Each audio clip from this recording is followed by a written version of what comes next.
Olá, queridos!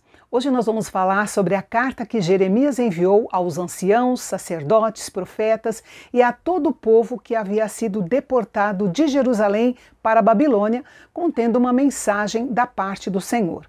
O conteúdo dessa carta será o nosso assunto de hoje.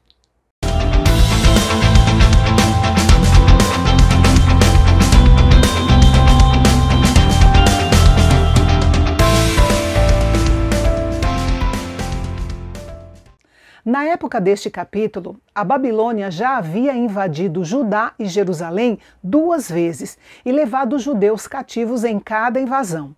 Ainda restava uma população considerável em Jerusalém e Judá, mas eles logo seriam levados para o exílio.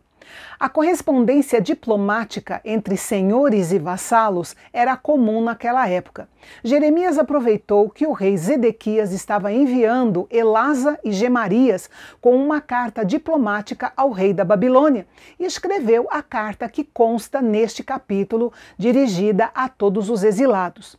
Esta carta era uma expressão válida e verdadeira do ofício profético de Jeremias, embora tenha sido escrita e não falada. Os judeus sempre foram governados por leis especiais com relação às coisas puras e impuras. Com certeza, eles enfrentariam dificuldades no processo de adaptação à nova cultura pagã, mas ainda assim, eles deveriam dar bom testemunho aos babilônios idólatras.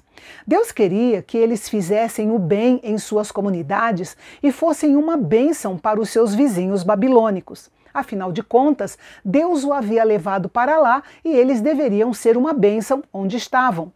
Em nome do Senhor, o profeta escreveu a carta abrangendo a necessidade de 3 classes de judeus. Primeiro, aqueles sem esperança. Os exilados haviam perdido tudo, exceto a vida e uns poucos pertences que puderam carregar na saída de Jerusalém para a Babilônia. Estavam separados de amigos e parentes, sendo que alguns deles talvez tivessem morrido durante a longa jornada.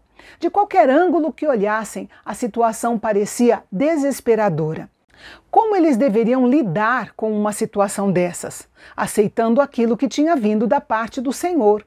Um dos primeiros passos para transformar a tragédia em triunfo é aceitar corajosamente a nova situação e entregar-se nas mãos do Deus amoroso que não comete erros.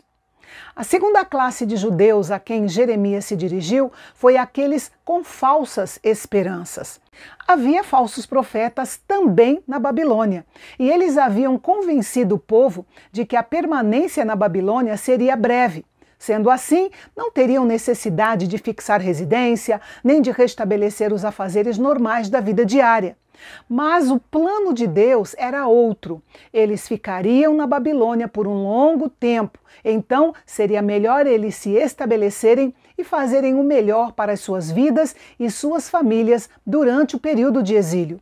Deus queria que o seu povo se multiplicasse na Babilônia, assim como haviam se multiplicado no Egito. O exílio não significava que Deus os havia esquecido ou queria destruí-los. Haveria tempo de sobra para construírem suas casas e estabelecerem os seus lares. Note que eles tinham uma certa liberdade na Babilônia. De um modo geral, eles não eram escravos como no Egito, nem prisioneiros. Veja o exemplo de Daniel e os seus companheiros. Eles eram exilados, ou seja, não podiam voltar para a sua pátria. E isso era muito triste para os judeus, principalmente por causa da adoração no templo em Jerusalém. Mas Deus lhes disse como era importante que eles constituíssem famílias para que houvesse pessoas disponíveis para retornar à terra quando o cativeiro acabasse. Esse pequeno remanescente judeu era responsável pelo futuro do grande plano de Deus para a salvação da humanidade e precisava ser fecundo e se multiplicar. Era possível ser um bom judeu mesmo estando em uma terra pagã, submetendo-se aos seus dominadores, conforme o Senhor os havia orientado. Ceder a falsas esperanças dadas pelos falsos profetas significava perder o que Deus havia planejado para eles. E a terceira classe de judeus a quem Jeremias escreveu foi aqueles com esperanças verdadeiras. Deus deu ao seu povo uma boa palavra de livramento e retorno à terra prometida e cumpriria a sua promessa. Ele tinha planos para o seu povo com um final de paz e de esperança. Sendo assim, não havia motivos para temer e nem desanimar. A promessa do Senhor englobava todo o povo de Israel espalhado pelas nações. Profeticamente, Jeremias estava olhando mais adiante para o final dos tempos, quando Israel participaria do reinado do Messias. Ainda se referindo aos falsos profetas da Babilônia, Jeremias alertou o povo que não fossem iludidos pelo fato do rei Zedequias ainda estar no trono em Jerusalém e muitos judeus ainda viverem lá como se tudo estivesse normal. Na realidade, isso não garantia nada.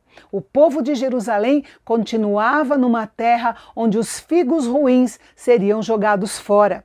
O importante agora era que os exilados dessem ouvidos à palavra que Deus estava enviando através da carta de Jeremias. Se eles obedecessem, Deus cumpriria suas promessas e os abençoaria. Jeremias citou o nome de dois dos falsos profetas, Acabe e Zedequias. Eles não apenas pregavam mentiras ao povo, mas também viviam uma vida totalmente pecaminosa. O Senhor anunciou o fim deles na Babilônia. Seus nomes se tornariam um provérbio em Israel como uma advertência para que ninguém se rebelasse contra a palavra do Senhor. Jeremias ainda mencionou Semaías, outro falso profeta que estava na Babilônia e que havia escrito cartas ao povo de Jerusalém, ao sumo sacerdote Sofonias e aos outros sacerdotes em nome do Senhor, pedindo que Jeremias fosse colocado na prisão, insinuando que ele era louco. Ao receber a carta de Semaías, o sumo sacerdote Sofonias leu a carta para Jeremias.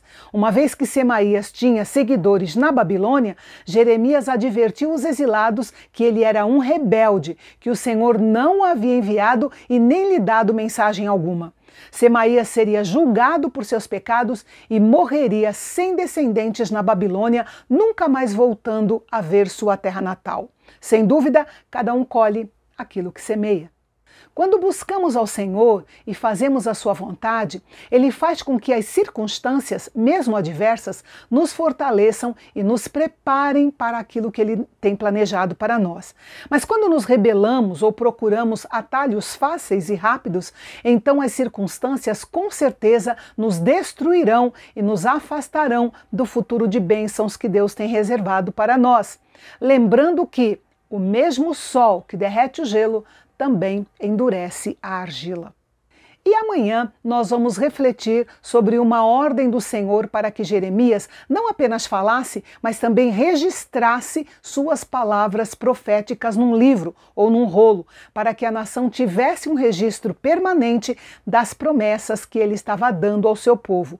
O conteúdo dessa profecia será o nosso assunto de amanhã, aqui no Canal Bendito, o canal de Fala Fácil, onde a teologia é para todos.